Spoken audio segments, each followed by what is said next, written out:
느헤미야 11장 10절에서 21절까지 말씀을 교독합니다.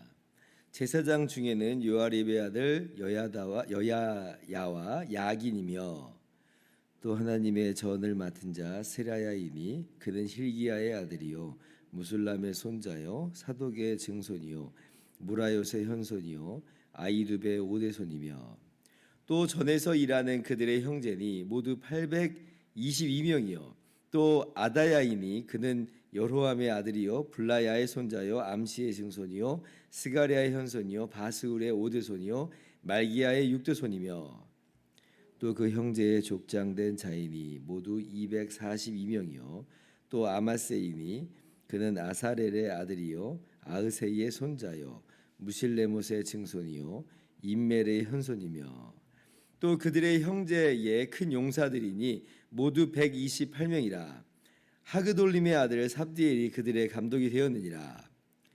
레위 사람 중에는 스마야이니 그는 하숲의 아들이요 아스리감의 손자요 하사바의 증손이요 분니의 현손이며 또 레위 사람의 족장 삽부대와 요사밧이니 그들은 하나님의 전 바깥 일을 맡았고 또 아삽의 증손 삽디의 손자 미가의 아들 마따냐이니 그는 기도할 때에 감사하는 말씀을 인도하는 자가 되었고 형제 중에 박부갸가 버금이 되었으며 또 여도눈의 증손 갈랄의 손자 삼무아의 아들 압단이 거룩한 성에 레위 사람은 모두 284명이었느니라. 성 문지기는 악굽과 달몬과 그 형제이니 모두 172명이며 그 나머지 이스라엘 백성과 제사장과 레위 사람은 유다 모든 성읍에 흩어져 각각 자기 기업에 살았고 느디님 사람은 오벨에 거주하니 시야와 기스바가 그들의 책임자가 되었느니라. 아멘. 할렐루야. 하나님의 크신 은혜와 평강이 오늘도 변함없이 여러분 가운데 가득 넘치기를 주님의 이름으로 축원합니다. 오늘 본문 말씀은 예루살렘에 거주하기로 한 사람들 중에 제사장 명단과 그리고 레위인 명단을 우리에게 보여주고 있습니다. 그렇다고 이게 전체 명단은 아니고 대표자, 그러니까 지금 족장의 이름만 기록이 돼 있고 이제 그리고 숫자가 도합 숫자가 이제 기록이 돼 있죠. 그래서 10절을 보면 제사장 중에는 그래요.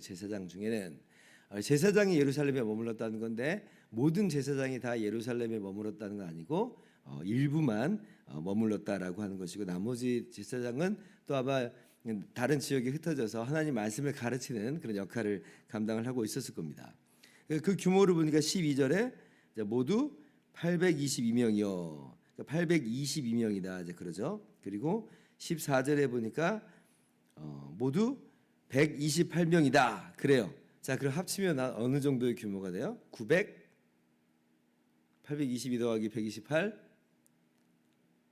950명입니까? 그죠? 950명입니다. 제사장이 이제 950명 예루살렘에 머문다는 거예요. 자, 그리고 15절 이하를 보면 이제 레위 사람 중에는 이제 그러죠. 마찬가지로 레위 사람 중에 이제 예루살렘에 남아 있는 그 명단이 이제 나오고 있는데 그 숫자를 보면 몇 명으로 지금 이야기가 되고 있어요. 18절에 모두 284명이다. 이제 그래요. 그리고 19절에 보면 성 문지기 명단이 나오는데 성 문지기도 전통적으로 레위인이 담당을 했습니다. 그 숫자가 19절 보니까 모두 172명이다 그래요. 그럼 레위인의 숫자가 합치면 456명 정도 됩니다. 그러니까 제사장이 950명이고 레위인이 456명이다. 레위인이 제사장의 절반 규모로 지금 예루살렘에 남아 있기로 한 거예요. 사실 이 제사장은 레위 지파 중에서 아론 자손이죠. 그 레위 지파 안에 지금 어떻게 보면 그 가족 안에 들어가 있는 존재인데 그런데 이제 흥미롭게 그럼 이제 누가 더 많아야 돼요? 레위인이 더 많아야 돼요. 왜냐하면 레위인 중에 아론 자손이 있는 것뿐이니까. 그런데 이제 오히려 반대로 제사장이 더 많고 레위인이 적어요. 이게 지금 비단 예루살렘에 머무는 이 문제만 그런 게 아니라 사실은 포로에서 돌아올 때부터 그랬습니다. 포로에서 돌아올 때부터 제사장이 더 많이 돌아와요. 레위인들이 별로 안 돌아옵니다. 왜 그럴까? 왜 레위인들이 포로 귀환에서 돌아오지 않을까라고 할 때 우리가 그 이유를 쉽게 짐작해 볼 수가 있는데요. 뭐냐면 레위인은 땅이 없어요. 땅과 기업을 주시지 않습니다. 애초에 여호수아 시대 때 가나안을 정복할 때 레위인에게는 땅을 기업으로 주지 않고 다른 이스라엘 지파들이 11조를 내게 해서 그 11조를 통해서 먹고 살면서 성전 봉사하는 일을 제사장을 도와서 감당하게 한 거예요. 그래서 레위인에게는 땅이 없고 기업이 없습니다. 그러니까 포로 귀환 돌아와봤자 여기는 아무것도 없는 거예요. 다른 지파 사람들은 땅 문서라도 있을 수 있는데 근데 레위 지파 사람은 아무것도 없는 형국입니다.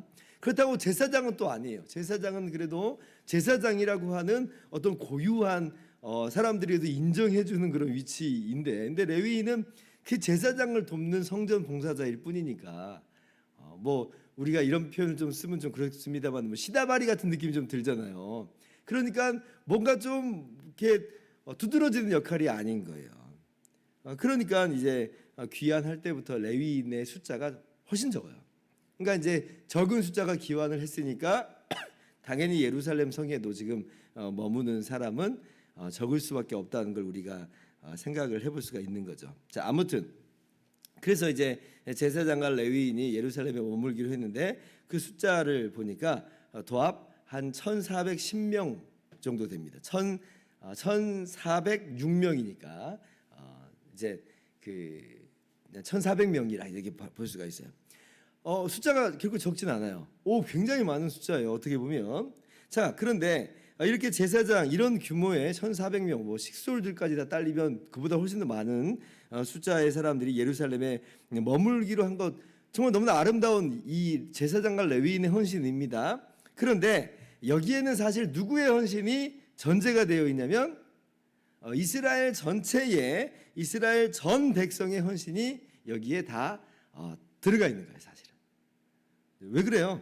제사장, 레위인들 아까도 제가 말씀드렸다시피 하나님의 성전에서 섬기는 것으로 그것으로 먹게 한 거예요. 어떻게 먹게 했는가?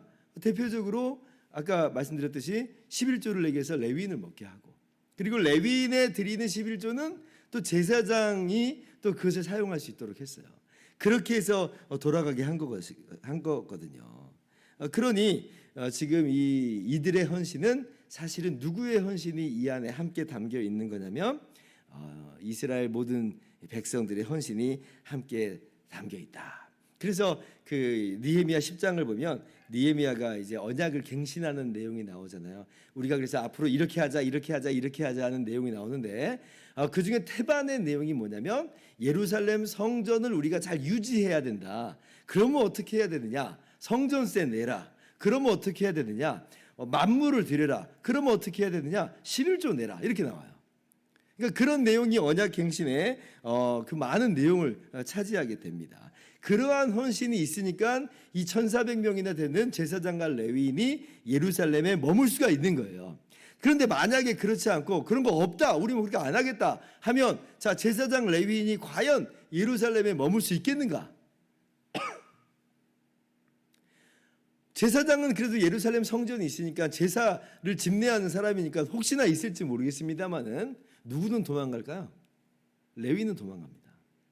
지금 먹고 살 게 없잖아요. 그러면 그래서 실제로 13장으로 가보면 지금 이스라엘 백성들이 언약을 갱신하면서 다짐을 했어요. 처음엔 잘 됐겠죠. 근데 느헤미야가 다시 이제 그 수도로 황제가 있는 곳으로 갔다 오는 그 과정 속에서 다 없어져 버려요.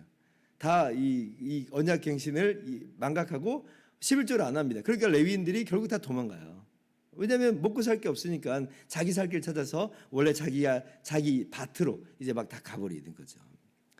그래서 오늘 이 헌신은 제사장이 이만큼 머물렀구나, 레위인이 이만큼 머물렀구나, 그것만 보시면 안 되고 그러한 그들의 헌신과 더불어서 여기에는 이스라엘 전체의 헌신이 다 담겨 있는 거구나. 정말 아름다운 모습이구나. 1,400명이나 되는 그 제사장과 레인이 기꺼이 나 예루살렘에 나도 머물겠습니다 라고 자원하면서 나올 수 있었던 것은 이스라엘 전체가 이렇게 동일한 마음을 갖고 있었고, 그렇게 하나님의 성전을 돌보고자 했고 예루살렘 성을 유지하고자 했다라고 하는 아름다운 헌신을 우리가 볼 수 있는 것이고, 정말 귀한 공동체의 모습인 것이죠. 이렇게 해서 예루살렘 성전이 그 역할을 잘 감당할 수가 있었던 겁니다. 자, 이제 말씀을 마치도록 합니다. 오늘날 그러면 뭐 건물로서 예루살렘 성전이나 뭐 예루살렘 성이나 있냐? 건물로서는 없습니다. 예배당은 예배당이지 이게 뭐 성전은 아니에요. 오히려 참 성전은 누구세요? 참 성전은 예수 그리스도시다. 그렇죠? 그리고 예수 그리스도와 함께 예수 그리스도 안에서 연결된 교회 공동체가 성전이다. 신약 성경은 분명히 우리에게 그렇게 이야기해 주십니다. 그래서 직접적으로 오늘 무슨 예배당이 무슨 성전인 것인 것 마냥, 무슨 목사님이 제사장인 것 마냥 그렇게 직접적으로 적용할 수 있는 것은 아니에요. 목사는 제사장이 아니니까.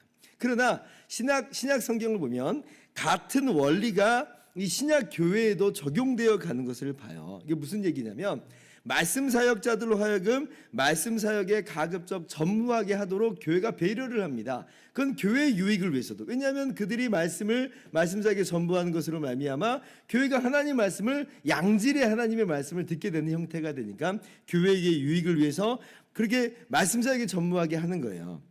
그러면서 그 말씀 사역자들의 생계를 교회가 책임져 주는 시스템이 초대교회 시스템입니다. 이게 뭐 오늘날 무슨 현대 사회에서의 시스템이 아니라 신약에서 이미 언급되어 주시는 바, 기록된 바 시스템인 거죠. 고린도전서 9장에 나오는 헌금의 여러 용처 중에 하나가 바로 그런 거예요. 제가 읽을게요. 9장 13절. 성전의 일을 하는 이들은 성전에서 나는 것을 먹으며 제단에서 섬기는 이들은 제단과 함께 나누는 것을 너희가 알지 못하느냐. 이와 같이 주께서도 복음 전하는 이들이 복음으로 말미암아 살리라. 그러니까 복음으로 인하여 먹고 살리라요. 먹고 살리라 명하셨느니라. 지금 복음 전하는 자들이 뭐 목사가 제사장이다 이런 얘기를 하고 싶은 게 아니에요. 전혀 그러지 않습니다. 그러나 원리는 같다는 거예요. 하나님의 일을 전무하게 하고, 그래서 그것이 이제 역할을 발휘하게 하고, 그러면 다른 사람들은 그 일에 전무하는 사람들을 돕는 것으로, 그 생계를 책임져 주는 것으로 한 공동체의 한 모습을 이루어 나가는 거죠. 오늘 지금 우리가 느헤미야 11장 본문에서 보는 바 내용이 바로 그러한 것이라 하는 거죠. 그래서 초대교회에 그렇게 운영이 되어 왔고, 그로 말미암아 교회가 아름답게 성장을 해왔으며, 그리고 한국 교회가 짧은 이 선교 역사를 갖고 있음에도 불구하고 이렇게 성장하게 된 계기 중에 하나가 바로 그런 겁니다. 그때 이제 초기 선교사들이 왔을 때, 140년 전에 왔을 때 선교 원칙이 네비우스 선교 원칙이었어요. 그게 뭐냐면 자립, 자전, 자치, 이 3대 원칙을 주요한 이 교회의 원칙으로 삼는다요. 자립 뭐냐면 한국 교회 성도들이 헌금을 하게 해서 목회자들을 책임지어서 이게 스스로 설 수 있게 한다는 거예요. 자전, 한국 사람들이 스스로 전도하게 한다. 자치, 한국 사람들이 스스로 교회 여러 가지 당회나 이런 것들을 빨리 조직해서 교회를 다스리게 한다라고 하는 그런 원리를 적용을 했죠.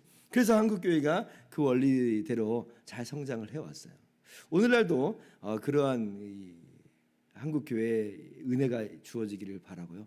그렇게 한국 교회가 성장하면서 나갈 수 있기를 바라고, 그렇게 한국 교회뿐 아니라 이 지구상에 있는 모든 주님의 몸된 교회, 한 몸된 교회가 그렇게 아름답게 세워져가는 놀라운 역사가 있기를, 그런 한 공동체요 한 마음 되는 역사가 항상 부어지기를 주님의 이름으로 축원합니다. 기도하겠습니다.